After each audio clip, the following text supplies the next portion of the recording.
It's The Local Show on News Radio 570 WSYR, a service of Safe Harbor Wills and Trusts and Geddes Federal Savings and Loan.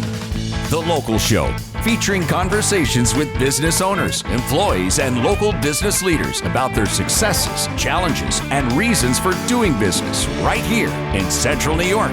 The Local Show is locally produced by Zoey Advertising. Now, your hosts, Tom and Steve. Thank you for joining Steve and I on The Local Show. You found it, the last bastion of talk radio that really means something to you. If you say so. Yeah, because we talk about local business and people who are doing business and making the wheels of commerce go round right here in our area with big doings. You know, that was a great interview we did with the president and CEO of Macne. Yes. Randy Wolkin. Yeah, there's so many things going on. Yeah. And, you know, folks are used to hear news, right? Right. And they hear commercials. But where's the conversation? Yeah. You know, where's the conversation where you get to know people? And I think that's why the local show has been so well received, because that's kind of what it is. Sure. It's a conversation to get to know people. And you can actually see The Local Show. Did you know that, Steve? I did know that. Right there on YouTube. Absolutely.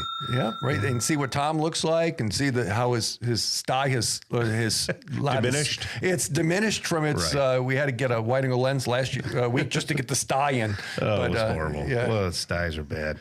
Anyway, in this hour number 2 of The Local Show, you can hear some interviews with Laurie Simpson. She's going to come up first, Director of Development at Hospice of Central New York and the Finger Lakes. Natasha Schmidt will stop by, and she's the co-owner of Rubberstone New York. Matt Major is the founder of Growth Mode Technologies. We'll tell you all about his business. And then Joe Scrippa wraps us up. He's the owner of the Scrippa Group. And that's Joe bringing up the rear. I know you did that on purpose, so you can say, just so, Steve, you're in the rear, or Joe, you're in the rear position. You're the backside of the show, Joe. He likes to bust at him, you know.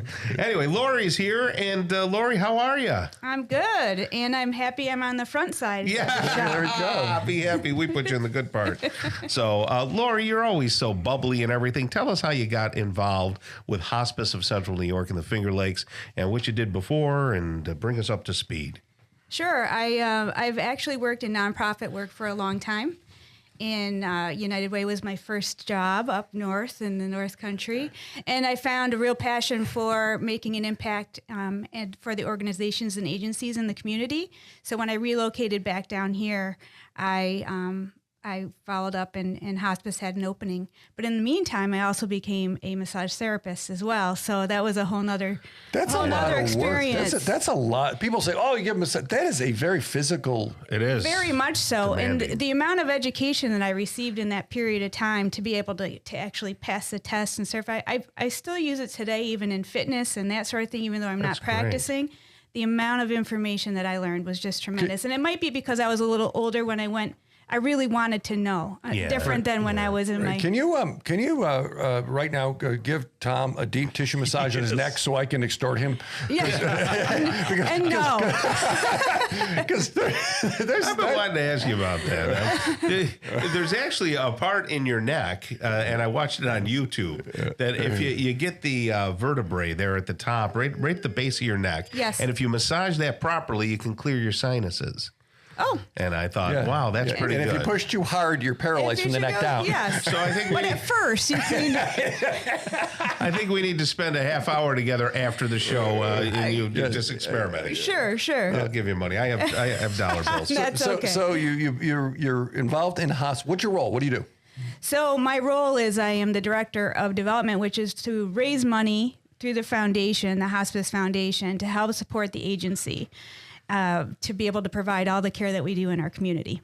And what care is that? You know, people hear it, they're not sure if it means palliative care or if it means, end-of-life care. It is an end-of-life care focus, and we provide like a team of staff that help work with the family and the patient.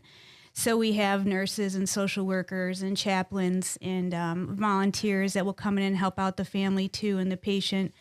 And we work together to help with their transition and getting comfortable, being able to be at home during that time, spending the most quality time they can during that end of life period. Yeah, there's so many stories about how people say hospice was wonderful. Yeah. Yes, I hear that a lot. I really do. Hospice was wonderful, and there's certain people. Hospice is an organization, but it's really based in people. Absolutely. So are these paid staff, volunteers? What's the inside?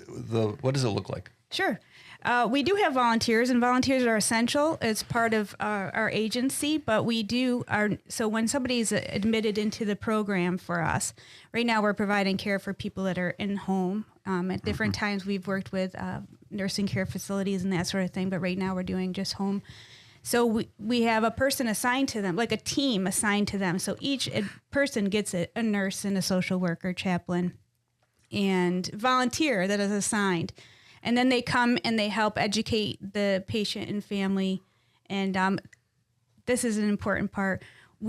Our whole team travels to those people. That's another thing. Yeah. So, we do nursing support at Francis House, which is a residence. Yeah. But other than that, our team is out on the road, no matter the weather, to meet with people and care for the people. How many people in the organization? I think it's about, maybe it's like 200, 150, 200. That's here locally. Well, between here and the Finger Lakes, right? Right. So that covers, and we cover a huge span of our community. We do Onondaga, Oswego, Madison, Cayuga counties.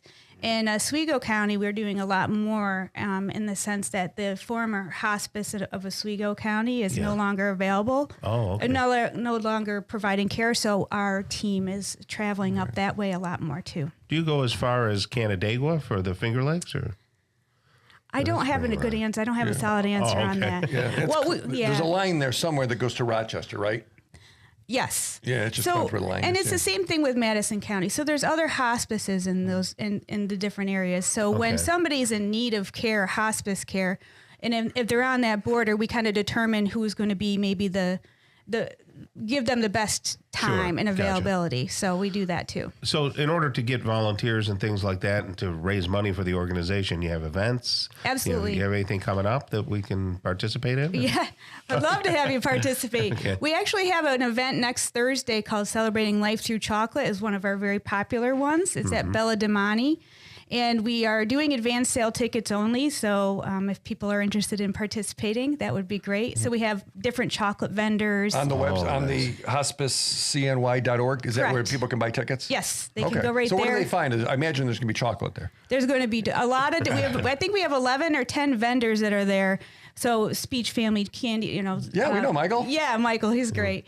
So we have Geddes Bakery, the different people that are going to be bringing samples, and basically you're at Bella Demani in their banquet area. Sure. And we have live music, by the way, with Wits End Unplugged, and they're fabulous. What are they called? Wits End Unplugged. Wits End Unplugged. And they play locally. Brady Cass is a board member of ours, and great. So they're so much fun, great music. So we have that event coming up next week. All the leftover chocolate, Tom, they're going to drop off here at the local show at Zoey Advertising, right? Yes, I promise. Okay, there we go. Yes. I don't think she meant that. That would be really sweet. I think she's going to eat it herself. Well, it's wonderful having you on. It's a great organization, and it does so much for so many. And you and your personality just light the place up. So good job. Good job, Laurie. Thank you. And you have a great rest of the day. We got to cut you loose. All right. It's great to see you both. Very good to see you. Next, we're going to talk with Natasha Schmidt. She is the co-owner of Rubberstone, New York. She'll be on the local show. Don't go away, right here on 570 WSYR.